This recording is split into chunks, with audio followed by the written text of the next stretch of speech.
I have a favorite old quote about Washington, D.C. from Senator Thomas Gore, a progressive Democrat from Oklahoma who served in the 1930s and was grandfather of the acerbic writer Gore Vidal.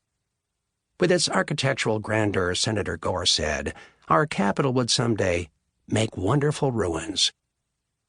I have similar thoughts sometimes when I approach a gleaming 21st century football stadium. Stadiums constitute the true measure of an NFL owner, or stadia, to use the plural form the league will often deploy when discussing venues. The NFL loves anything that evokes Rome. For example, Roman numerals for Super Bowls. Never mind what happened to Rome.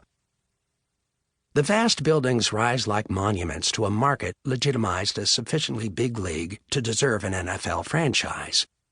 And then you imagine these coliseums abandoned one day as wonderful ruins for anyone studying the passions and priorities of a civilization after it falls. This is not a complete fantasy in certain markets.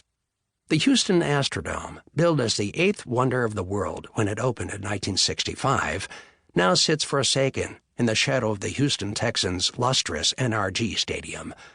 Detroit's 80,000-seat Silverdome, opened in 1975, was deserted after it closed in 2006, and has suffered a spectacular public decay ever since. A YouTube video of the trashed fossil in 2014 is a haunting thing to behold. As I pursued Brady, I made my first ever trip to Gillette Stadium, the Patriots' home since 2002. In Week 5 of the 2014 season, I flew to Boston from D.C. and drove south to Foxborough to see the Patriots host the unbeaten Cincinnati Bengals, 4-0, in a Sunday night football game. Patriot Place, as the larger complex is called, rises along a could-be-anywhere blotch of car dealerships, billboards, and fast food franchises on Route 1 between Boston and Providence. No one lives at Patriot Place. Robert Kraft described Gillette to me as a diversified stadium, meaning that it offers fans a diversified menu of ways, shopping, dining, game tickets, to be separated from their money. Because football is such a perfect TV sport in both production and ratings, teams must offer extracurricular attractions to entice ticket buyers. Only 7% of NFL fans have ever attended a game live.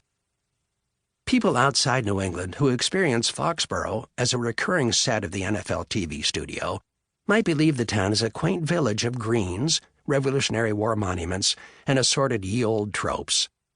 Returning from commercial breaks, networks reinforce this Disney-fied version of New England with stock shots of a steeple, a cider mill, maybe a landmark in Boston, which is a 40-minute drive away. A huge replica of a lighthouse looms over the north end zone, though you're as likely to see a real lighthouse in inland Foxborough as you are an actual Minuteman strolling through Harvard Square. In real life, Gillette Stadium is a concrete football Oz that reeks of merchandise, corporate sponsorships, and winning.